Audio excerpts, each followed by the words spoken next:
কোথায় কতটুকু সম্মান পাওয়া যায় সেটা আগে দেখা দরকার।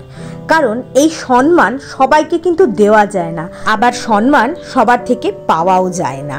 তো গুড মর্নিং, কেমন আছো তোমরা সবাই? আশা করি অনেক ভালো আছো। তো আজকে অনেক সকাল সকাল উঠতে হয়েছে, কারণ ঋষির স্কুল আছে। তো চাটা সব খাওয়া কমপ্লিট, ঋষি স্কুলেও চলে গেছে, ওকে দিয়ে এসে এখন ফ্রিজ থেকে মাছটা বের করলাম। আজকে পমফ্রেট মাছ হবে। পমফ্রেট মাছের একটা ঝাল মতো করব, তার জন্য মাছটাকে আগে থেকে তো ভিজিয়ে রাখতে হবে, তাই একটু ভিজিয়ে রাখলাম। আর এই যে এখানে এখন মাছটাকে তো ভেজানো আছে, দেখতেই পাচ্ছ। আর ফুলকপিটা না কালকে কেটে রেখেছিলাম, তো আজকে ফুলকপিটা ডালনা করব মটরশুঁটি আলু এগুলো দিয়ে। আর এখানে ছোট্ট একটা আলু কেটেছি, আর এই ছোট ছোট করে ফুলকপি দিয়ে চচ্চড়ি বানাবো টিফিনের জন্য। টিফিনটা লুচি করা হবে আজকে। আর এই মাছটাকে পেঁয়াজ টমেটো আর ধনেপাতা দিয়ে ঝাল ঝাল করব। তো এই যে লুচিও হয়ে গেল আমার, লুচি আর ফুলকপি আলুর চচ্চড়ি। এই দিয়েই আজকের ব্রেকফাস্টটা আমি আর মিঙ্কু দুজন মিলে সারবো। আর ঋষি তো স্কুলে আছে, ওকেও লুচি করে দিয়েছি। এখন মাছগুলোকে প্রথমে ভালো করে ভেজে নেব, তারপরে কিভাবে কি করছি সব কিছু তোমাদের সাথে স্টেপ বাই স্টেপ শেয়ার করছি। প্রথমে কালো জিরে ফোড়ন দিলাম, আর বেশি করে পেঁয়াজ কেটে দিলাম, একদম পাতলা পাতলা করে পেঁয়াজগুলোকে কেটেছি। একটু নরম হওয়ার পরে কাঁচা লঙ্কা চেরা আর টমেটো দিয়ে দিলাম। টমেটোটা নরম হওয়ার পর বেসিক যে মশলাগুলো আছে সেইগুলো দিয়ে দেব। যেমন এই দেখো, ধনে গুঁড়ো, এখানে আজকে জিরে গুঁড়ো দিচ্ছি না, কাশ্মীরি রেড চিলি পাউডার, হলুদ, আর নুনটা না পেঁয়াজ ভাজার সময় নুনটা দিয়েছিলাম, তাই নুনটা আমি পরে দেখে দেব। তো এখন ভালো মতো মশলাটাকে একটু ভাজবো। ভাজার পর এবার আমি একটু জল দিয়ে দেবো, নাহলে তো মশলাটা না পুড়ে যাবে। অল্প করে একটু জল দিয়ে মশলাটাকে ভালো করে এবার কষাবো। কষানো হয়ে গেলে পরিমাণ মতো জল দিয়ে কতখানি ঝোল লাগবে সেটা দেখে নেব। তারপরে ঝোলটা ফুটে উঠলে মাছগুলো দিয়ে ধনেপাতা দিয়ে ভালো করে তারপর নামিয়ে নেব।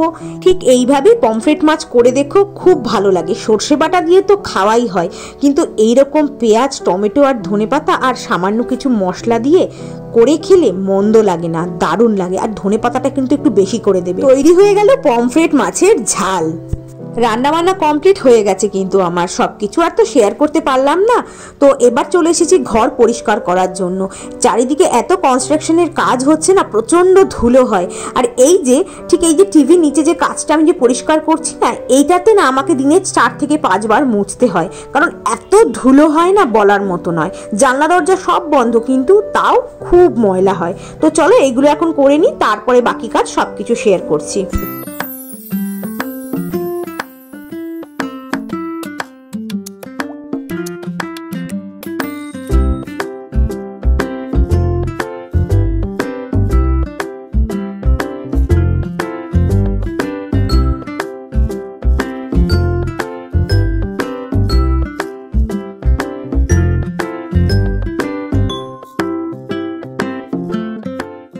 কাজকর্ম করে হাঁপিয়ে গেছি, তাই একটু চা নিয়ে বসলাম।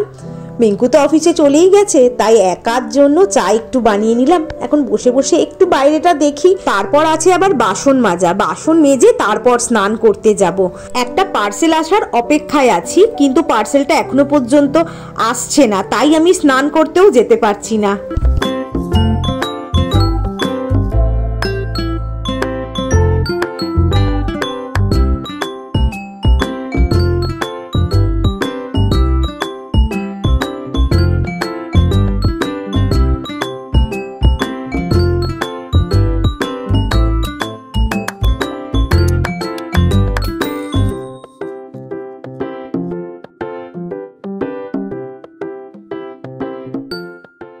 বিকেল হয়ে গেছে, এখন সূর্য মামার বাড়ি যাওয়ারও টাইম হয়ে গেছে। তো সূর্য মামার তেজও কমে গেছে, আর বাইরেটা না কেমন কুয়াশা কুয়াশা হয়ে রয়েছে।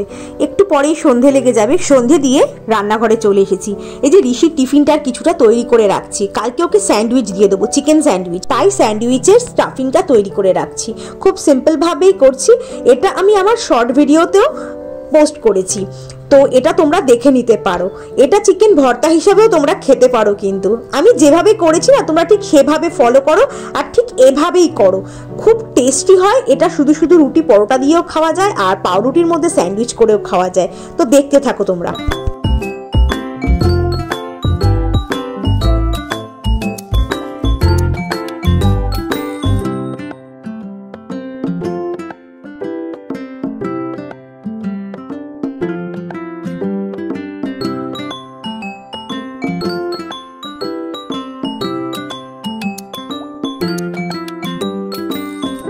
মিঙ্কু একটু অফিস ফেরত অ্যাক্সেস মলে গিয়েছিল, কিছু জিনিসের দরকার ছিল, সেগুলো ওকে বলে দিয়েছিলাম। তাই ব্রাশের খুব দরকার ছিল, তাই ব্রাশ নিয়ে এসছে 3টে, একটা ভেজ আটা নুডলস যেটা ঋষি খায়, আর এখানে ঋষির জন্য একটা বার্বন, একটা হাইড অ্যান্ড সিক, আর এটা আমার জন্য টাটা টি গোল্ড। আর একটা সাবান শেষ হয়ে গিয়েছিল, সাবানেরও দরকার ছিল। আর ঋষি তো দেখে পুরো সারপ্রাইজড, এতগুলো কেক মিঙ্কু এই প্রথম হাতে করে নিয়ে আসলো ওর জন্য, তার টিফিনের জন্যই এনেছে, যেটা দরকার হয়। এই যে খাওয়া দাওয়া কমপ্লিট, একদম ব্লগের শেষে চলে এসেছি আমরা। তো এখন বিছানাটা একটু পরিষ্কার করে নিই, তারপরে শুয়ে পড়বো। এখন বাজে রাত 10টা। সকাল থেকে রাত পর্যন্ত দিনটা যে কিভাবে শেষ হয়ে গেল বোঝাই গেল না। তো অনেক কাজকর্মের মধ্যে থেকেই দিনটা আজকে কাটলো, তোমাদের সাথে তো সব কিছু শেয়ার করলাম। আর চলো তাহলে ভিডিওটা আজকে আমি এখানেই শেষ করছি।